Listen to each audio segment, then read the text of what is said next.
नमस्ते दोस्तों, happy learning to all of you once again.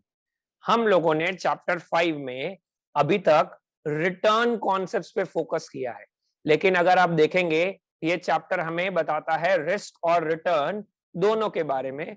तो अब हम नेक्स्ट कुछ वीडियोस डिस्कस करेंगे रिस्क के ऊपर। तो सबसे पहला दिमाग में हमारे सवाल तो यही आता है कि फिक्स्ड इनकम है तो इनकम तो फिक्स्ड है, तो रिस्क कैसा?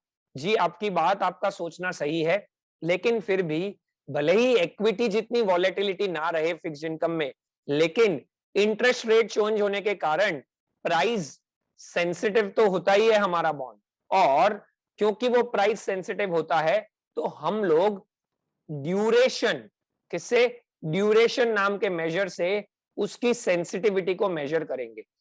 तो higher the duration, greater the sensitivity of the bond with respect to change in interest rates, and lower the duration, lower the sensitivity of the bond with respect to change in duration.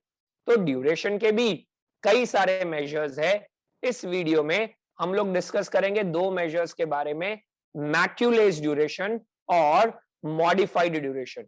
वापस बोलना चाह रहा हूं, हम discuss कर रहे हैं अभी risk associated with fixed income securities, और फिक्स्ड इनकम सिक्योरिटीज के रिस्क को हम लोग डिनोट करते हैं ड्यूरेशन से। ड्यूरेशन ये बताता है कि अगर इंटरेस्ट रेट बढ़ रहा है तो प्राइस कम हो रहा है, इंटरेस्ट रेट कम हो रहा है तो प्राइस बढ़ रहा है, लेकिन कितने से? क्योंकि जिस बॉन्ड का ड्यूरेशन ज्यादा है वो इंटरेस्ट रेट के चेंजेस के रिलेटेड ज्यादा सेंसिटिव होगा, और जिस बॉन्ड का ड्यूरेशन कम है वो इंटरेस्ट रेट के चेंजेस को लेके कम सेंसिटिव होगा।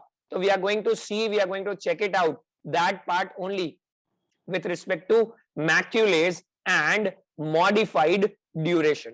अब अगर हम maculase duration की बात करें, ये थोड़ा बेसिक मेजर है ड्यूरेशन का, and it is nothing but weighted average of various proportion of cash flow with respect to total price.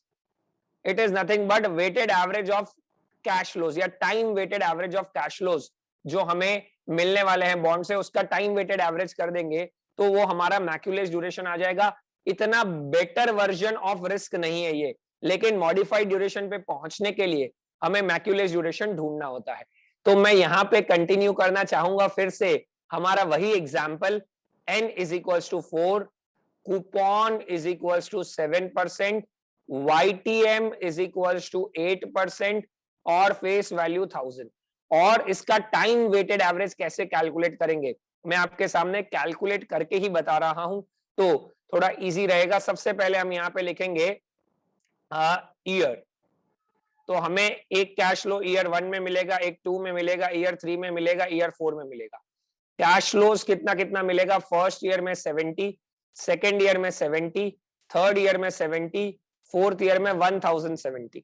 अब हम लोगों को यह देखना है कि ये कैश फ्लोज का टोटल प्राइस में आज की डेट में वैल्यू कितना है। पर ये तो ईयर 1, ईयर 2, ईयर 3, ईयर 4 है, मतलब this is not the actual value that should be there. So हम लोगों को इसको प्रेजेंट वैल्यू के टर्म्स में कन्वर्ट करना पड़ेगा।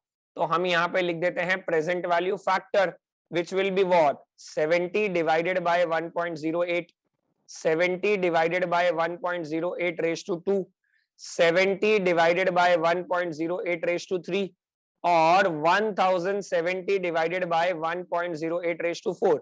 क्योंकि कहीं ना कहीं बॉन्ड का प्राइस यही तो होता है, हमने देखा था what is the price of the bond? Price of the bond is nothing but the future cash flows divided by YTM। ठीक है, जो हमारे रिस्पेक्टिव ईयर्स की YTM है उससे हम कर देंगे तो ये बनेगा। तो हम यहाँ पे क्या करते हैं, present value in absolute terms कितना आ जाएगा वो देख लेते हैं। चलिए सबसे पहले हम करेंगे 70 डिवाइडेड बाय 1.08, तो कितना बैठ रहा है? 64.81। फिर 70 डिवाइडेड बाय 1.08 रेज टू 2 करते हैं तो कितना बैठ रहा है? 60.01। दैट इज, फिर हम करेंगे तो वापस कितना बैठ रहा है? Again it will be 55.56। और फिर हम करेंगे तो 1070 डिवाइडेड बाय 1.08 रेज टू 4 हमें करना रहेगा, तो वो हमारा बैठ रहा है, अगर हम केयरफुली करेंगे तो आएगा 786.48। तो इन सब का टोटल तो हमारा बॉन्ड का प्राइस हो जाएगा, क्योंकि हमें पता ही है और वो तो हमने बहुत बार कैलकुलेट किया हुआ ही है पुराने सारे क्वेश्चंस में, जो कि आ रहा था 966। सो इसके बेस पे अगर हम लोग देखें, हमारा वैल्यू फिर से कैलकुलेट कर लेते हैं कितना बैठता है, बैठेगा वही, लेकिन एक बार चेक कर लेते हैं। तो ये आ रहा है 966.86। अब टाइम वेटेड एवरेज का मतलब क्या पता है कि ये 64 का ओवरऑल प्राइस में क्या वेट्स है, weights of cash flow. Time weighted average में क्या करना पड़ेगा, हमें वेट्स ढूंढना पड़ेगा, और टाइम तो ये रहा, तो ये टाइम हो गया, ये वेट हो गया, जब इन दोनों को मल्टीप्लाई करेंगे तो हमारा ड्यूरेशन आएगा। तो 966.86 टोटल आज का वैल्यू है, उसमें फर्स्ट ईयर का कैश फ्लो का वैल्यू कितना है 64.81। तो हम क्या करेंगे 64.81 डिवाइडेड बाय 966.86, तो ये आता है अराउंड 0.0670।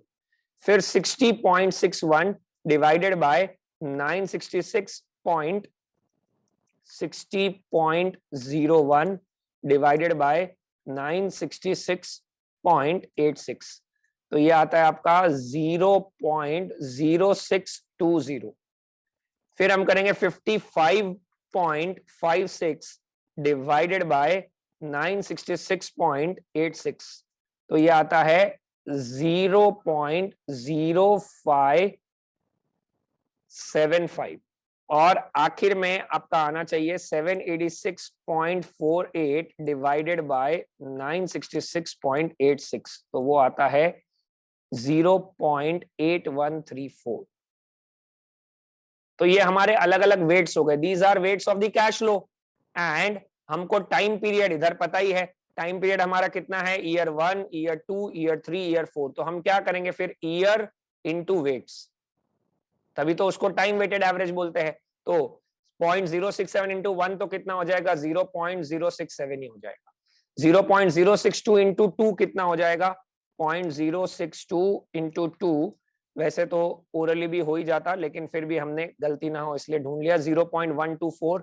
फिर 0.0575 इंटू 3 अगर हम करते हैं तो कितना आता है 0.1725, एंड लास्ट में 0.8134 जिसका सबसे ज्यादा वेटेज है इंटू 4 करेंगे तो कितना आ जाएगा 3.2536। अब इसका टोटल लगाएंगे अगर, तो दिस प्लस 0.1725 प्लस 0.124 प्लस 0.067, ये मैंने क्या किया है इन सब का टोटल ले लिया, क्योंकि ये टाइम वेटेड एवरेज है। ईयर इज टाइम, वेट्स हमने ऑलरेडी ले लिए, तो ये कितना हो जाएगा 3.6171 divided by total of weights which is going to be 1। तो हमारा मैक्यूलेज ड्यूरेशन कितना आ जाएगा 3.6171 ईयर्स। मतलब ये जो 4 साल की मैच्योरिटी वाला बॉन्ड था उसका लगभग हमारा जो कैश फ्लो है वो 3.61 ईयर्स में वापस आ जाएगा। तो जितना ज्यादा मैक्यूलेज ड्यूरेशन होगा उतना लेट हमें मिलने वाला है, और जितना लेट मिलने वाला है उतना बॉन्ड का रिस्क ज्यादा होगा, बिकॉज जितनी ज्यादा अनसर्टेनिटी होगी।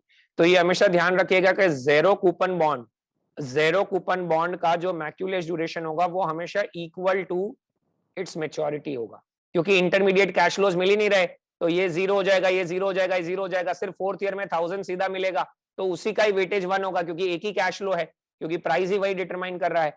तो अगर कोई 5 इयर्स का टाइम टू मेच्योरिटी वाला बॉन्ड है तो उसका मैक्यूलेज ड्यूरेशन जीरो कूपन बॉन्ड, उस जीरो कूपन बॉन्ड का 5 रहेगा, ठीक है, 3 रहेगा, 2 रहेगा। इस बेसिस पे आपके वैल्यूज जो है वो चेंज होती रहेगी या पार्ट बनेगा। सो ये आपका बन जाता है, this is your Macaulay duration which is 3.6171 years. Zero coupon bond का मैक्यूलेज ड्यूरेशन क्या होगा, इक्वल टू दी मेच्योरिटी।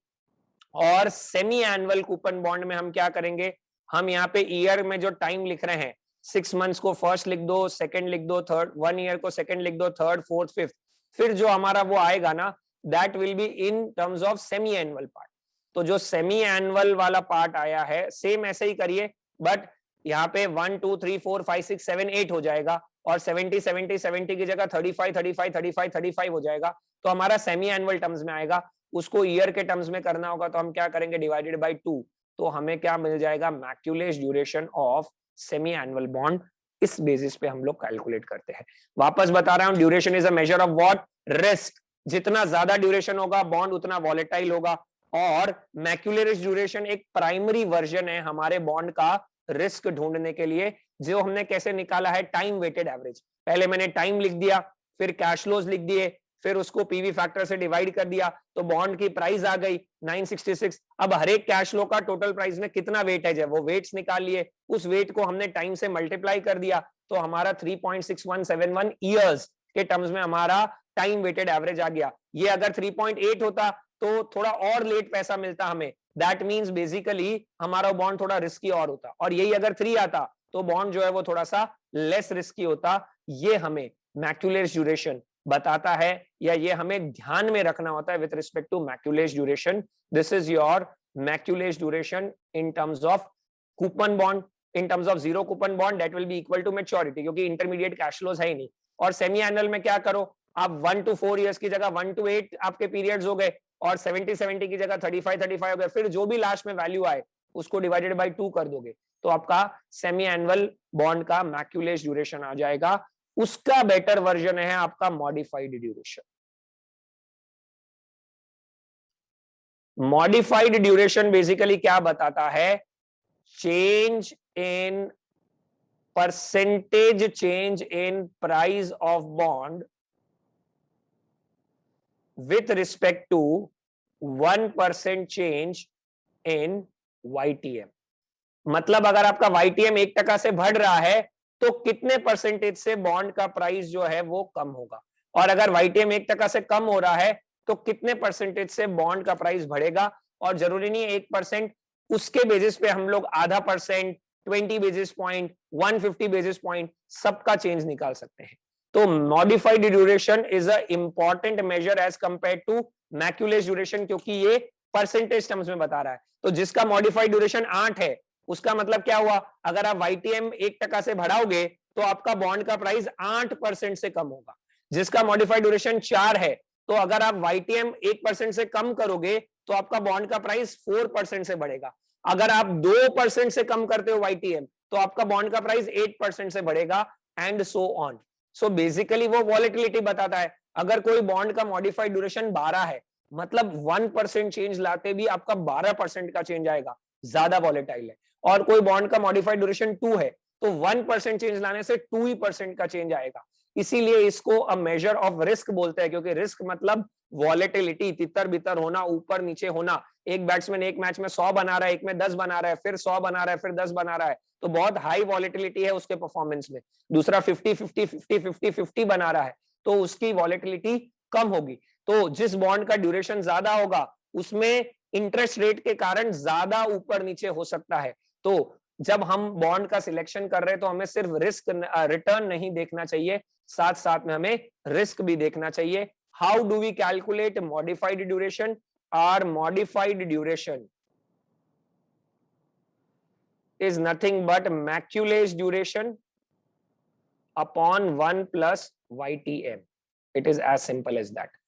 और अगर सेमी एनुअल होगा तो बन जाएगा मैक्यूलेज ड्यूरेशन जो सेमी एनुअल का है अपॉन 1 प्लस YTM बाई 2 के बेस पे हमारा कैलकुलेट हो जाएगा। क्यों ऐसा बनता है? बिकॉज प्राइमरीली हमारा मॉडिफाइड ड्यूरेशन बताता है कितने परसेंटेज चेंज आएगा आपका, क्या कितना परसेंटेज चेंज आएगा आपका बॉन्ड के प्राइस में with respect to a percentage change in YTM।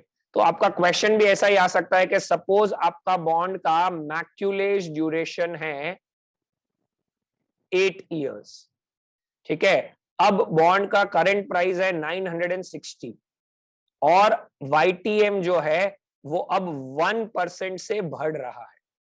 YTM जो है वो 1% से बढ़ रहा है। एग्जिस्टिंग YTM है आपका 9%।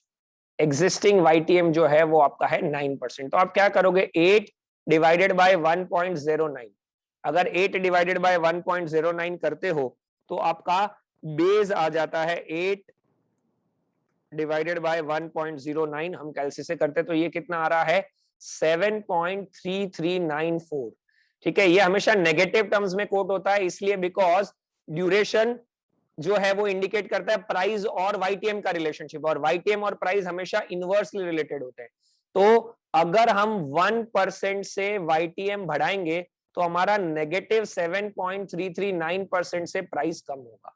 तो फिलहाल प्राइस हमारा कितना है 960, कर दीजिए 960 इंटू 7.339%, तो ये 70.45 से कम होगा हमारा प्राइस। तो नया प्राइस कितना आ जाएगा 960 माइनस 70.45, दैट इज 889.55। ये हमारा न्यू वैल्यू आ गया। क्योंकि वाईटीएम बढ़ा है तो हमारा बॉन्ड का जो प्राइस है वो कम हो गया है। कितने से कम हुआ है? मॉडिफाइड ड्यूरेशन बताता है। कैसे कैलकुलेट करते हैं? मैक्यूलेस ड्यूरेशन 8 इयर्स अपॉन 1.09 जो हमारा एग्जिस्टिंग वाईटीएम था वो, ठीक है। तो उसके बेस पे ध्यान रखना 1.10 मत कर देना, अभी प्रेजेंटली 1.09 है। बाद में अगर यही चीज सपोज ऐसा दिया होता कि 20 बेसिस पॉइंट से ही बढ़ रहा है तो 1% पे 7.3394 चेंज आ रहा है, तो 20 बेसिस पॉइंट्स के लिए सिर्फ 0.2 से मल्टीप्लाई कर देंगे तो that will B approximately 1.4 something percentage, जिससे हमारे बॉन्ड का प्राइस जो है वो कम होगा। This is your calculation of modified duration. What? Modified duration. Modified duration हमारा हमेशा यही बताता है। जीरो कूपन बॉन्ड का मॉडिफाइड ड्यूरेशन क्या हो जाएगा? मैक्यूलेस ड्यूरेशन 5 है तो 5 डिवाइडेड बाय हमारा एग्जिस्टिंग वाईटीएम, तो वो मॉडिफाइड ड्यूरेशन हो जाएगा। सेमी एनुअल के लिए हमें क्या करना होगा? वाईटीएम डिवाइडेड बाय 2, क्योंकि हम तब भी ऐसा ही करते थे। 8% वाईटीएम है तो डिवाइड करते थे 1.04 से, क्योंकि उसमें हमारे कैश फ्लोज जो है वो सेमी एनुअल टर्म्स में मिलते हैं। This is your calculation of modified duration and Macaulay duration. दोनों ही क्या बताते हैं? हमारे बॉन्ड्स की वॉलेटिलिटी। तो मॉडिफाइड के लिए मैक्यूलेस जरूरी है, मैक्यूलेस इतना एक्यूरेट नहीं है, मॉडिफाइड एक्यूरेट है, बट इससे भी और बेटर वर्जन्स है जो हम अपकमिंग वीडियोस में देखने वाले हैं। आई होप आपको इनका बेसिक कैलकुलेशन समझ आया। मैं साथ साथ में इसीलिए हमारे हथियार को यूज करते हुए ही वर्क करता रह रहा हूं, सो दैट आप भी साथ साथ में वो चीजें नोट डाउन करके करते रहें। तो जब मैं बोल रहा हूँ साथ में सॉल्व करो तो भले पॉज कर दो, खुद कैलकुलेट करो, फिर ऑन करो, ताकि आपका भी साथ साथ में कैलकुलेशन होता रहे। So that's it with respect to Maculase and modified, which is Maculase divided by 1 plus YTM and Maculase divided by 1 plus YTM by 2। उस बेसिस पे हमें कैलकुलेट करना है। थैंक यू वेरी मच दोस्तों, पढ़ते रहें, आगे बढ़ते रहें।